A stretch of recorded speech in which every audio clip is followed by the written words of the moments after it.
फरमाया तो बुजुर्गों से पाक रफ़ादैन से नमाज पढ़ते थे, तो हम लोग रफ़ादैन के बगैर नमाज पढ़ते, किसकी वजह? कहाँ लिखा है, कहाँ लिखा है? बुनियादी तालिब इल्म। हाँ देखिए, अब जो सवाल आपने किया इसका तसल्ली से आपने पूरा मुकम्मल जवाब सुनना है। हम अहले सुन्नत व जमात हैं।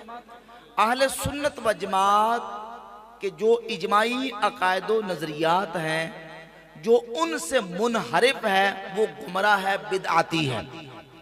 अब अहले सुन्नत व जमात के अंदर जब आगे फ़िक़ही फतावाजात और इख्तलाफात का मरहला आता है, जैसे सहाबा किराम रज़ियल्लाहु ताला अन्हुम के मबैन इख्तलाफात थे मसाइल के अंदर, ताबईन के मबैन इख्तलाफात थे, ऐसे ही अहले सुन्नत व जमात के जो 4 इमाम हैं, कितने? 4। इमाम आज़म अबू हनीफा, इमाम मालिक, इमाम शाफ़ई और इमाम अहमद इब्न हम्बल, ये चारों अहले सुन्नत के इमाम हैं। अलबत्ता ये है चूँकि चारों मुज्तहिद हैं, तो इन चारों मुज्तहिदीन के दरमियान फ़िक़ही मसाइल के अंदर इख्तलाफात हैं। अब अहले सुन्नत व जमात का इस बात पर इजमा हो चुका है, चारों इमाम अहले सुन्नत व जमात के इस बात पर इजमा है कि इन चारों में से किसी एक इमाम की भी तकलीद और पैरवी करके कोई अमल करेगा तो वो अहले सुन्नत ही है। अलबत्ता इनमें से किसी की तकलीद का इनकार करे और या ये कहे कि तकलीद शिरक है, तकलीद को शिरक फिर रिसालत करार दे, तो वो अहले सुन्नत व जमात से खारिज है। अब सवाल ये पैदा होता है कि हुजूर गौसे पाक सरकार रज़ियल्लाहु ताला अन्हु फ़िक़ही मसाइल के अंदर क्या गैर मुक़ल्लिद थे या कि किसी इमाम के मुक़ल्लिद और पैरोकार थे? सबसे पहले हमने ये देखना है। रफ़ुल यदैन का मसला, फ़ातिहा खल्फ़ुल इमाम का मसला, ऊंची आमीन का मसला, ये सारे मसाइल वो हैं जो फ़ुक़हा और मुज्तहिदीन के दरमियान इख्तिलाफ़ी है।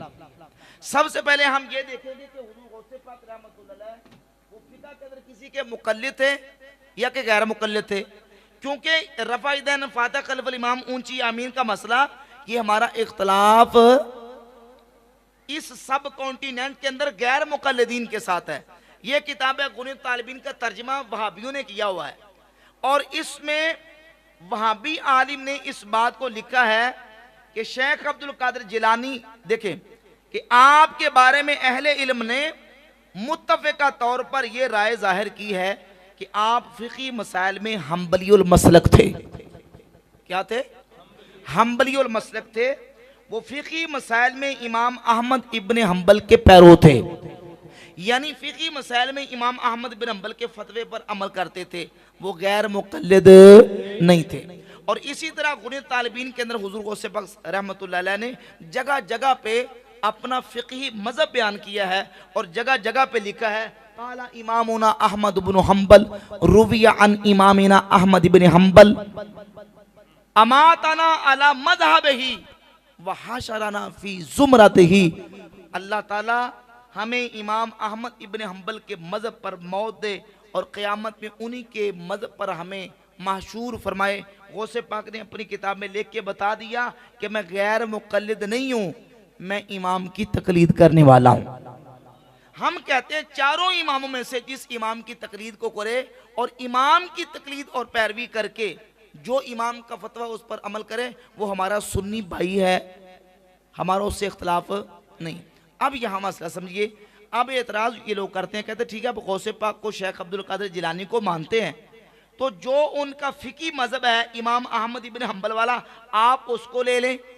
आप उसको क्यों नहीं लेते? तो हम उनको समझाते हैं कि भाई देखिए, जब एक तालिब इल्म किसी मदरसे में पढ़ने जाता है, एक उस्ताद से वो इल्म सर्फ पढ़ता है, दूसरे से इल्म नहव पढ़ता है, तीसरे से वो इल्म फ़िक़्ह पढ़ता है, चौथे से वो इल्म हदीस पढ़ता है। अब सवाल ये पैदा होता है कि जब उसे सर्फ का मसला पेश आएगा तो वो हदीस वाले उस्ताद के पास जाएगा या इल्म सर्फ वाले उस्ताद के पास जाएगा? इल्म सर्फ वाले के पास।